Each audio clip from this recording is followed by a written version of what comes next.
All right, welcome back. So let's start by defining our, not in caps, our function called pivot, and it accepts an array. We have a start, and you can go back and look at the pseudocode. It should default to 0, and an end defaults to array.length plus 1. And then here's my sample call. So pivot of this. Take a moment and figure out what you think this should return. Pause it if you'd like. What it should return is the index 3, because it's going to take this first item, which is 4, as our pivot, and figure out the correct index that it should be in. So if we look at the sorted array, like this is the final array of these numbers. This will not be returned from this, but from our eventual quicksort, it will be. If you look at where 4 is, that's index of 0, 1, 2, 3. So our code should return the index of 3. Now the array, it could look like this at the end, but more than likely it will look like this possibly, and then on this side we might have 8, 6, 7, 5. All that matters is that 4 is in the correct spot. So anything on the left just needs to be lower, anything on the right is greater, but the order doesn't matter. So the first thing we'll do is define a variable called pivot, and remember that our example, we're starting with the pivot always as the first element. So if start defaults to 0, we'll set this to be array of start. So we start with 4, for example, as our pivot. Or if our array looks like this, it would be 10. So we start with that, and then we're going to make a variable called swap index. Now swap index is going to keep track of where we're going to swap this 4 to at the very end. And also it's what we're going to return. This is going to be the index. In our case, it should be 3, hopefully, at the very end that we return. So I'm going to start it at the beginning, index of 0. So it starts at 0. Now, we need to loop over every item in this array, but there's no reason to loop over this first one and compare it to itself. So let's loop over everything after start. So that means for I equals, instead of 0, let's do start plus 1, while I is less than array.length, I plus plus. So rather than doing 4 and comparing it to 4 and then 8, just do 4 and start off our loop right here. Now all we want to do is compare our pivot. So that's going to be 4. So if pivot is greater than, and we want to compare it to array of I, the next element that we're looking at. So our first time through, is 4 greater than 8? No. So we're actually not going to do anything.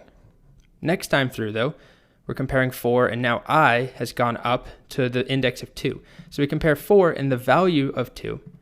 4 is greater than 2. So what we'll do is increment swap index by 1. So this tells us, okay, there is one thing at least so far that is less than our pivot. But then we're also going to swap 2 with 8. Because our swap index is 1, all we have to do is swap array of I with array of swap index. Does that make sense? So swap index was 0. Now we found the first item that is less than 4. So we increment the counter that's keeping track of how many things are less than 4. Where are we moving 4 to at the very end? So now it's equal to 1. Anyway, now we need to swap. So now what I'm going to do is just copy in any swap function. This is our basic one. It just takes an array and then 2 indices, and it swaps the values in that array. And I'm going to put it in a function because we're going to actually use it more than once in our code. So we're actually almost there. What we're going to do now is swap the array inside of it, the swap index, followed by I. So our first time through, the first swap we make is 2, which is I of 2, actually, the same number. And then we're going to swap it with swap index, which is 1. Okay, so then we repeat the code. Next time through, we compare 4 and 1. Well, 1 is still less than 4. So this time, we increment swap index again. So swap index is now 2.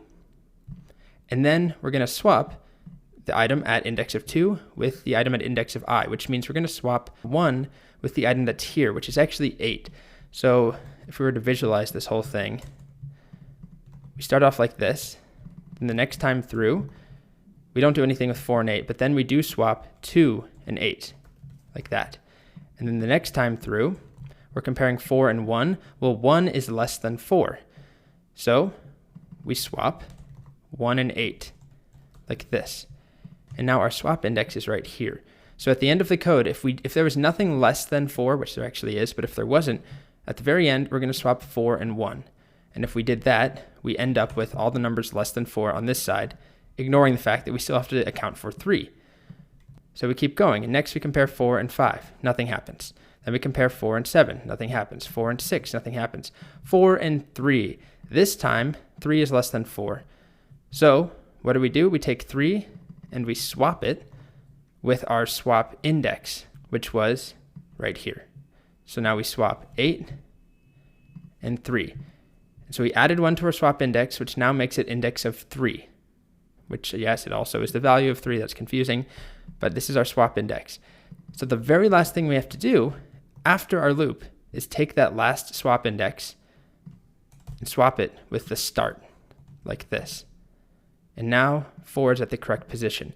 So basically all that we've been doing, we keep going through here and we move things over to the left. We swap them anytime it's less than 4. But we've left 4 at the first position. So at the very end, we can just swap 4 to the correct spot. What do we need to do now? Well, if we actually just printed out array, I think this would make it clear for us. You can see here, we start off, I'm only printing it out when we do the swaps, but you can see the final state is this. And then we need to do our final swap, move 4 and 3, swap them. And then we need to return that index of swap index.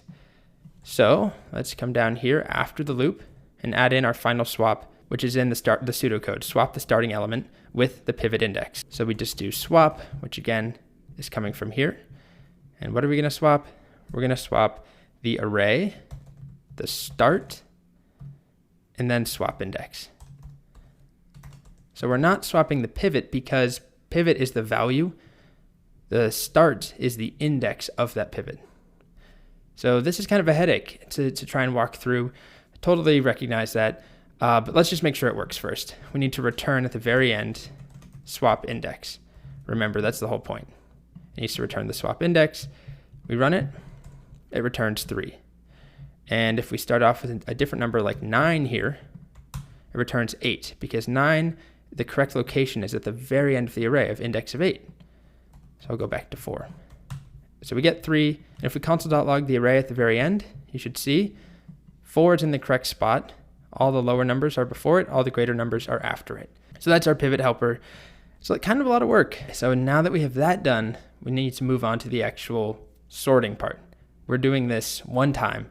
We need to repeat this on the left side and then on the right side, and then repeat that until we hit the one item arrays. So we'll get there. Oh, and before I forget, here is the ES 2015 version where we just use our fancier version of swap, and I use let instead of var, and that's pretty much it. It's the same exact logic. It still works. We still get 3. So I'll leave them both in there. You can use the one you prefer. All right, next, quicksort.